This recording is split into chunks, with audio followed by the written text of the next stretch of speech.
let's get to that inaugural AC poll. The top 25. We're going to start at 1 through 25 because Jake made a good point. We don't want to have to get to our top 5 at the end, run out of time, and then rush. All right. Just give me the old break symbol with about 2 minutes to go if you don't mind, Jake. All right, Sure. here's my top 5. I'm just going to be honest with you. This first one is not one that I enjoyed, but I try my best to be objective as I can. I do not have Oregon number 1. And I know they're not number 1 in the AP poll, but I'm starting to see other people put them number 1. And I thought that was interesting. And I didn't do an AC poll when Alabama jumped to number 1, but I thought that was quite the drastic jump because Texas has looked great all year. All right, they've looked great. It makes me sick to my stomach. All right, but they've looked great. And I was like, all of a sudden Alabama just leapfrogs out everybody. They're number 1, then bam, they go lose to Vandy, and now they're not even top 5. So I don't want to overreact because Oregon did not even look on paper. They're one of the top 4 most talented teams in the country. Talked about that all offseason, but they had not looked like one of the 4 best teams in the country till Saturday. So I don't want to overreact. Texas is still number 1. They have the number 1 scoring defense in the country. They have a Heisman front runner until he got hurt. Maybe works his way back into going to New York at the end of the year. They've looked really good. They have the best offensive line in the country. They just do. It's disgusting. They're my number 1 team. Number 2 is Oregon. They're undefeated, and they have the most impressive win of the season without following up with another loss. Okay, it was pretty easy, honestly, to put Texas 1, Oregon 2. Here's where the debate was for me. An undefeated Penn State, all right, who went on the road and admittedly beat USC, who's a 500 football team. FYI, here's an interesting stat, all right, about some of the new teams to enter the Big Ten. After being top programs in the Pac-12 for the past decade, USC, Washington, and UCLA have combined for 11 losses. UCLA is in last place in the Big Ten, and USC is tied for second to last. When you think about that, all of a sudden, that USC win, which I'm not sneezing at all. But if that's your best win, and I'm looking at an Ohio State team, which I think actually has the best roster in America, is going to get another shot at Oregon. And the way this thing is set up, they might play 2 more times. 1 more in the Big Ten title game, 1 more in the college football playoff. I'm not going to punish Ohio State for playing one of the 2 best teams in the country, losing by 1 point, going down the last second on the road. So I've got Ohio State number 3, Penn State number 4. And I honestly thought about putting Georgia over Penn State. I really did.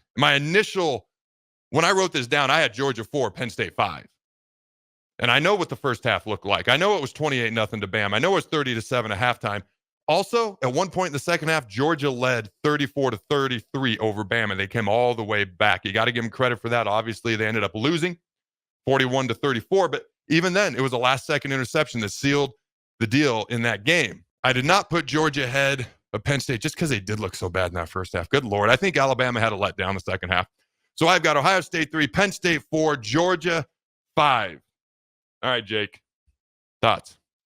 I think it's fair. I think there's a couple of 1-loss teams that could jump, over. But I do still kind of question Penn State maybe being as high as they are. They've got a solid victory over Illinois. Like you said, the overtime victory over USC. Struggled with Bowling Green, only beat them by 7 earlier in the year. So while, it's hard for anybody to go undefeated, and I get you can plug them in there, but what separates them from Miami, Iowa State, some of these other undefeated teams? Maybe it's just their preseason ranking. So a lot of it is the preseason ranking. Before the season, I predicted Miami to win the ACC, going 11-1. All right, that's what I had. They're 6-0 right now. They're my number 6 team in the country. They could easily be 4-2. Vatek, that call could go completely differently. All right, and Cal, they're down by 25 at one point. Yeah. And a lot of people think the way that game ended was quite interesting. So they're 6-0. Got to go by what you've done. But I have them number 6. I have them behind Georgia. Again, Georgia's not exactly overwhelmed. Only beat Mississippi State by 10 points. Gave up 31. Went on the road. Only scored, 13 against Kentucky. They're wildly inconsistent this year. I don't know what to make of Georgia. The talent is there.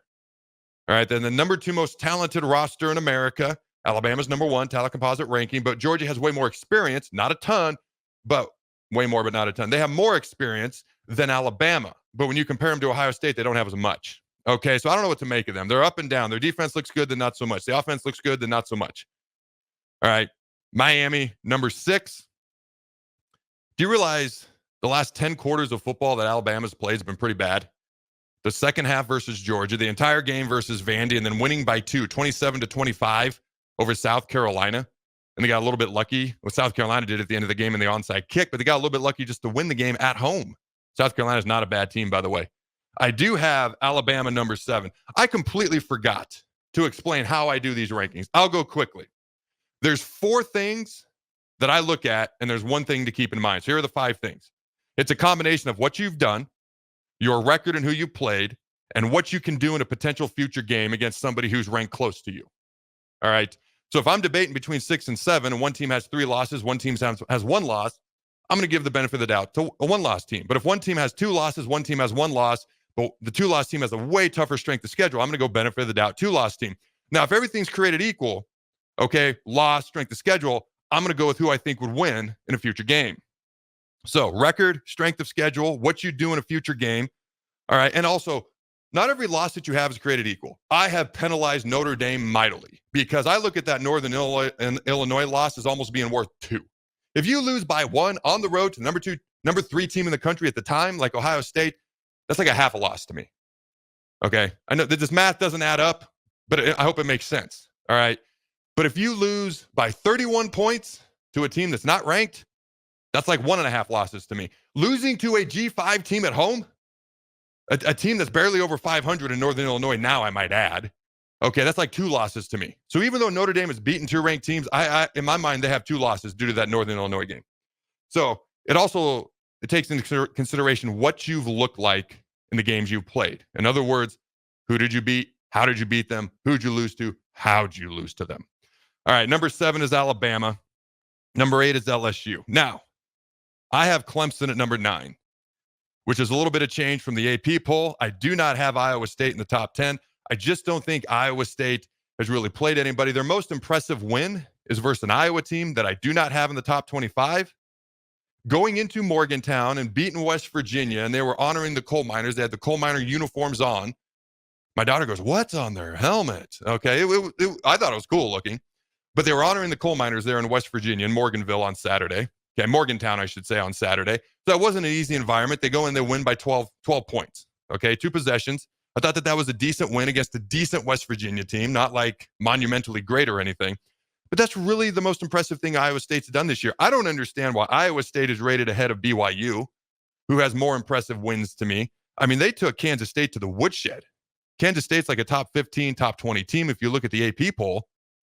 All right, they are number 17. If you look at the AP poll, I've got them 16. So sneaking ahead just a smidge here on the AC poll, top 25. They beat them by 29 points. All right, BYU is the only team to beat SMU this year who's got a few good wins, surprisingly enough. All right, I've got Clemson at number 9. Losing 34-3 in week 1 versus Georgia is pretty bad, but they have the number 1 ranked offense in the entire ACC conference since. That includes Miami. All right, I have BYU at number 6. BYU's number 13 in the AP poll. Every time I watch BYU, they spanked Arizona, they spanked Kansas State. These aren't elite teams, but everybody they play, how are you beating them? They look really good. The closest game I've seen them have was against SMU. Everybody else has been 2 touchdowns to 3 touchdowns to 4 touchdowns worth of separation. These are decent teams. That Kansas State game actually means a lot to me. All right, so there's my top 10.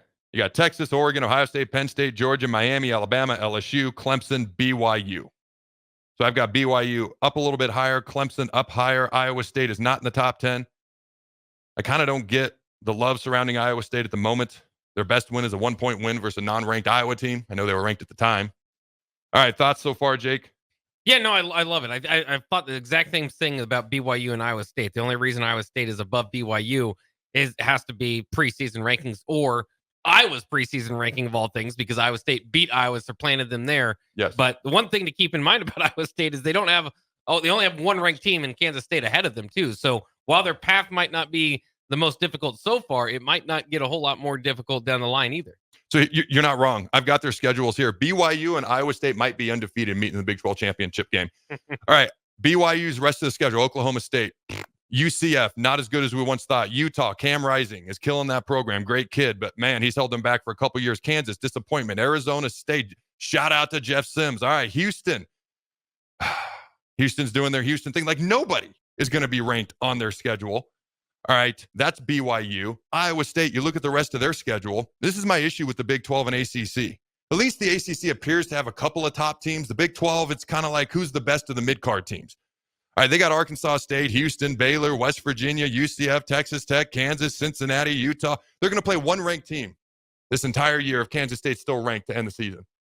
So Iowa State, BYU, probably going to meet in the Big 12 championship game. I don't know if they're undefeated, but they both might be because they don't really play a whole lot of teams.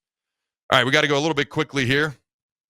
I do have Iowa State at 11, and I do not account for preseason rankings in this at all. Like, there's a reason I waited till halfway through the season. I wanted to see a body of work. Iowa State at 11. Texas A&M ahead of Tennessee. I've watched Tennessee look too ugly for too long. You tell me when conference play started, Jake. Here are the amount of points they've scored in games so far. 69, 51, 71, 25, 14, 23. When did conference play start, Jake? I think about 25. That's probably where it started. Dude, Nico Iamaleava got it right. Stuttered for a second. Talented freshman, going to be a first-round pick, maybe a Heisman winner one day. Reminds me a lot of Jaden Daniels, but he has not been the same since they started SEC play, and frankly, they should have lost to Florida, except Florida's starting quarterback tore his ACL. Prayers up, my man. He's out for the year, and the backup couldn't quite hang. All right. I have A&M ahead of them because I think A&M's actually a pretty good team, and they boat raced Missouri, an undefeated Missouri at the time a couple of weeks ago. I have Boise State at 14.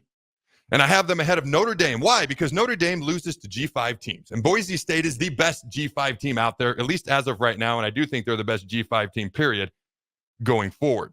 They may have also the Heisman Trophy winner, Ashton Genty, their running back, has forced 48 missed tackles this season. It's actually the only one of the few stats where he actually ranks second among RBs. Okay? We're going to finish out the top 10. Kansas State is 16, SMU 17, Indiana 18. I dropped them. They're 16 in the AP poll. Pitt, undefeated at 19, Missouri 20, Ole Miss with 2 losses, 21, Illinois 22, Army 23, undefeated 6-0, Navy 5-0. All right, number 24, Vandy 4-2, 25. Army and Navy could meet in the AAC championship game and then play the very next week in their regularly scheduled game where they have that Saturday afternoon all to themselves. Yeah. That could happen conceivably. Michigan is not ranked. Number 26. Nebraska is 27. I'm just waiting for that Indiana game, and I'm waiting to pop them in the top 25 or top 20. And I have Iowa at 28.